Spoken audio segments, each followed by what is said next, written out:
سريعا لنا لنستمر بنشر المزيد إن شاء الله. الحمد لله والصلاة والسلام على رسول الله وعلى آله وصحبه ومن والاه أما بعد فهذا درس جديد من هذه الدروس الموجزة في أحكام الصيام وهو الدرس الرابع. Donc, mes chers frères et sœurs, j'espère que vous allez bien. Ceci est le quatrième cours de ces cours résumés qui concernent les règles du jeûne, étant donné qu'on est à l'approche de ce mois béni, le mois de Ramadan. Donc, avant, on avait vu les conditions du jeûne. Également, on a vu hier les piliers du jeûne. Donc, سبق لنا أن رأينا شروط الصيام، شروط الوجوب، وكذلك شروط الأداء والصحة. رأينا فرضي الصوم وهي النية والإمساك عن المفطرات. Donc, on avait vu donc, les conditions du jeûne, les conditions qui rendent le jeûne obligatoire, aussi les conditions qui rendent le jeûne valable. Et on a vu hier les piliers du jeûne, à savoir l'intention, et puis aussi de s'abstenir de tout ce qui annule le jeûne. اليوم إن شاء الله سنرى الحالات التي يجب فيها أو يستحب الفطر. Aujourd'hui, on va voir les 6 cas où soit on est obligé de ne pas jeûner, ou bien il est recommandé de ne pas jeûner. وهي 6 حالات. Donc 6 حالات. الحالة الأولى للمرأة الحائض والنفساء، فيحرم على الحائض والنفساء أن تصوم، وإذا صامت فهي آثمة ويجب عليه القضاء. فالمرأة الحائض لا تصوم ولكنها تقضي، لأن أمنا عائشة قالت كنا نؤمر بقضاء الصوم ولا نؤمر بقضاء الصلاة. هذا على هدي رسول الله صلى الله عليه وسلم. Donc le premier cas où il est obligé, il est interdit de jeûner, c'est pour la femme qui a ses menstrues ou ses lochis. Donc dans ce cas-là, il est interdit pour la femme de jeûner, mais elle doit rattraper les jours qu'elle n'a pas pu jeûner. Parce que notre mère Aïcha radiyallahu anha a dit, à l'époque du prophète, on nous demandait de rattraper les jours du jeûne qu'on a manqué, mais pas les jours de prière. Ça c'est le premier cas. الحالة الثانية المريض أو المسافر يستحب له أو يجوز الفطر له. يجوز الفطر للمسافر للمريض والمسافر. Il est permis aux malades et aux voyageurs de ne pas jeûner, mais ils doivent rattraper donc les jours qu'ils n'ont pas pu jeûner. ما هو الأفضل للمسافر أو المريض؟ ما هو الأفضل للمسافر عفوا؟ هل الصوم أم الفطر؟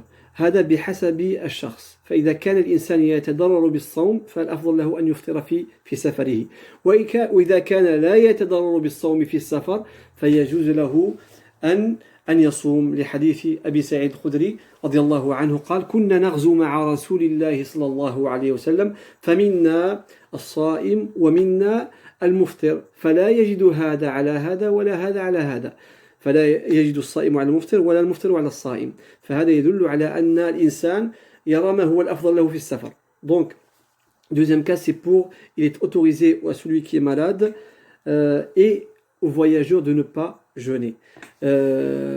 Donc, mais c'est quoi le mieux pour le voyageur, de jeûner ou de ne pas jeûner? Ça, c'est en fonction de la personne. Celui qui trouve une force, que le fait de jeûner pendant le voyage, ça ne le fatigue pas trop.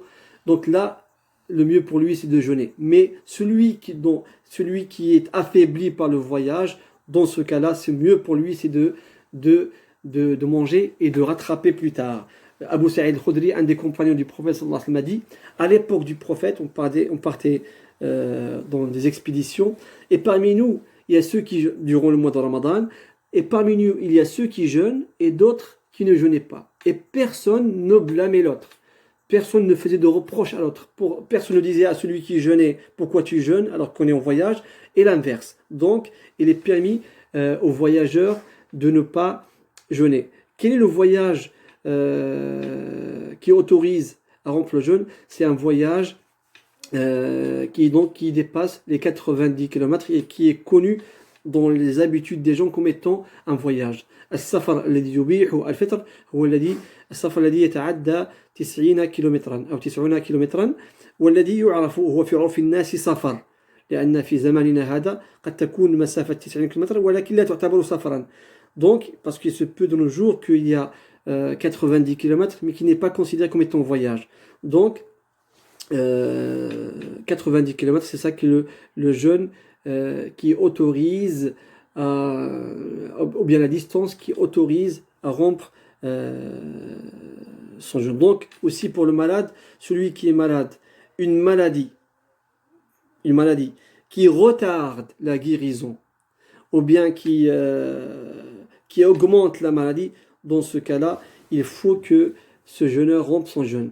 Donc, المريض الذي يعني إذا صام يؤخر البرء أو يزداد المرض فيجب عليه أن يصوم وأن يقضي بعد ذلك بعد رمضان عندما يشفى بإذن الله بعد رمضان يقضي.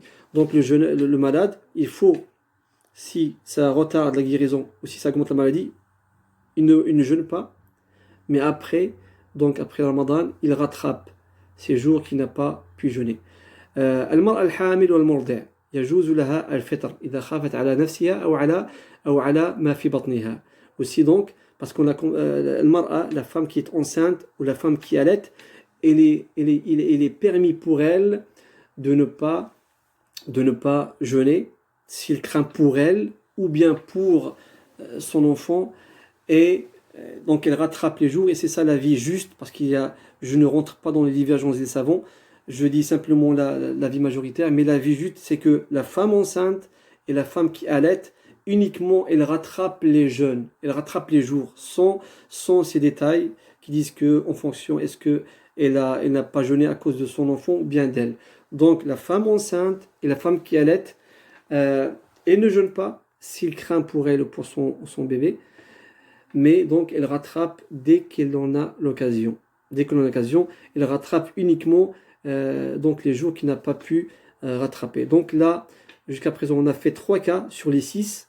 Donc je m'arrête ici pour aujourd'hui, et demain, Inch'Allah, je ferai les 3 cas suivants. Donc تطرقنا اليوم ل3 حالات التي يجوز فيها الفطر أو يجب فيها الفطر. بقي لنا 3 حالات أخرى إن شاء الله سنتطرق إليها غدا بحول الله وقوته. أسأل الله العظيم بأسمائه الحسنى وصفاته العلى أن يحفظكم وأن يبارك فيكم وأن يحفظكم من هذا الوباء المنتشر. نسأله سبحانه وتعالى أن يرفع عنا الوباء وأن يردنا إلى المساجد. سبحانك اللهم وبحمدك أشهد أن لا إله إلا أنت أستغفرك وأتوب إليك. تشجيعا لنا لنستمر بنشر